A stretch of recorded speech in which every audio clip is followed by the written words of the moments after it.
Hai, aku Amanda dan aku ketakutan.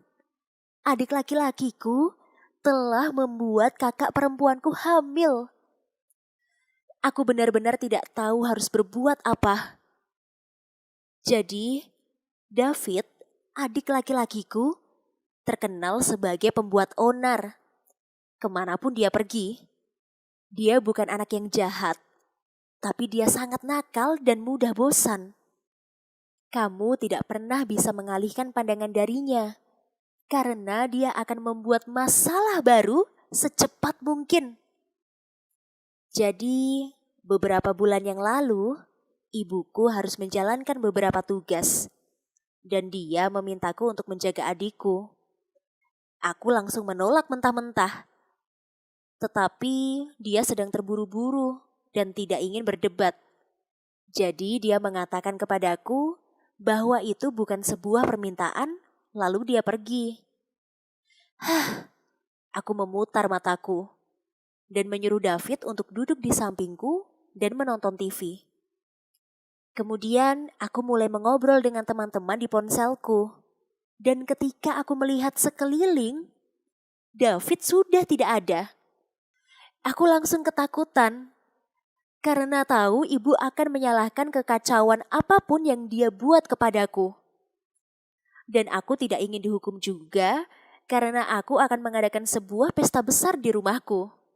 Keluargaku cukup keren, tetapi kami sedikit disfungsional. Dan ayah bekerja berjam-jam dalam sehari. Itu memberi banyak tekanan pada ibu. Ibu perlu mengurus rumah dan anak-anaknya. Dan aku sudah bilang kan, David adalah anak terakhir. Aku adalah anak tengah dan memiliki kakak perempuan yang bekerja paruh waktu dan berkuliah juga. Kakakku punya pacar yang agak cupu. Tapi ibu berpikir dia akan segera mencampakkannya. Atau setidaknya dia akan melakukannya. Sekarang kakakku hamil. Mereka berbicara tentang pernikahan. Tapi aku tidak ingin laki-laki itu menjadi kakak iparku. Aku mulai mencari David dan tidak dapat menemukannya dimanapun. Aku pergi ke halaman belakang, tetapi dia tidak ada di sana. Dia juga tidak ada di kamarnya atau di kamar orang tua kami. Dia juga tidak ada di dapur. Hal ini lumayan melegakan karena berarti dia tidak membuat kekacauan besar dengan mencoba untuk mengambil makanan ringan atau hal lainnya. Tetap saja, aku mulai panik karena aku tidak tahu di mana dia. Dan bagi David, dia merupakan pertanda buruk. Aku mulai bertanya pada diri sendiri, apakah dia meninggalkan rumah? Mungkin diam-diam dia membuka pintu depan dan pergi keluar.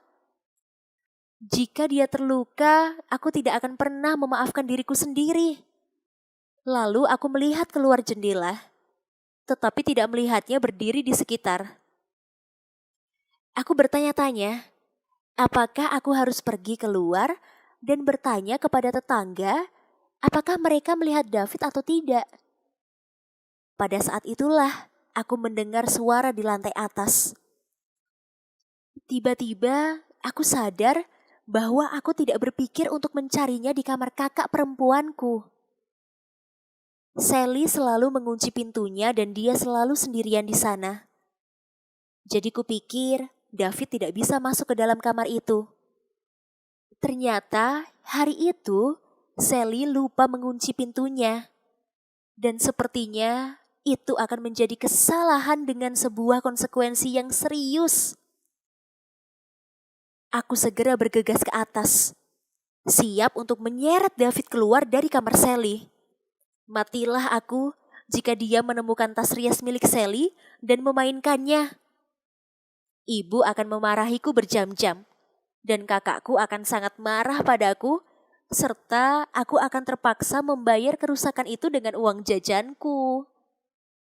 Ketika aku masuk ke kamar Sally, aku menghela napas lega ketika aku tidak melihat adanya alat kosmetik di lantai. Tapi aku mendapat kejutan yang lebih besar.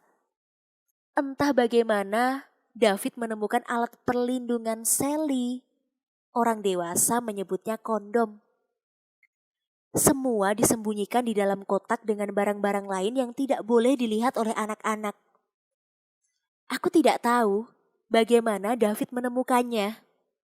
Sepertinya ia menemukan tempat persembunyian dan David berpikir bahwa itu adalah lilin atau semacamnya dan memintaku untuk membukakannya.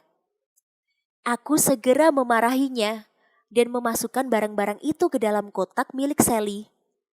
Itu bukan sesuatu yang bisa kamu makan, David.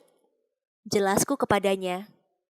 Aku sangat frustasi dan khawatir kalau David membuatku dalam kesulitan. Sehingga aku tidak berpikir dia mungkin telah merusak kondom itu. Aku mengembalikan barang-barang itu dan bergegas keluar kamar Sally. Jika tidak ada yang tahu kami ada di sana, ibu tidak akan marah padaku. Tidak ada yang rusak. Jadi semua akan baik-baik saja. Setidaknya itu yang aku pikir. Ternyata David melubangi beberapa kondom milik Sally. Aku tak berhenti berpikir bahwa dia bisa melakukan hal itu. Aku menutup pintu di belakang kami dan ketika ibu kembali, kami berdua berbohong.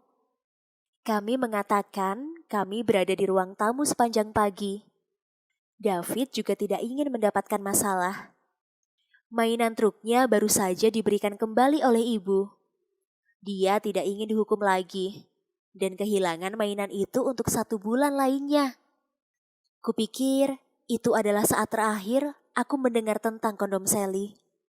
2 bulan kemudian, aku mendengar Sally berteriak di kamar mandi. Aku bergegas menghampirinya, takut kalau ia terluka. Tapi ternyata dia sedang memegang alat tes kehamilan dan sedang bertanya-tanya bagaimana itu bisa terjadi. Sally biasanya tidak mendiskusikan masalah pribadinya denganku. Tapi dia benar-benar kesal. Dia berkata bahwa dia selalu mengenakan kondom dan tidak mungkin hamil. Saat itu juga aku tahu persis apa yang sebenarnya terjadi. David telah melakukan sesuatu pada kondom itu. Dan konsekuensi ada di depan mata. Sally sedang hamil. Dan dia benar-benar ketakutan akan hal ini.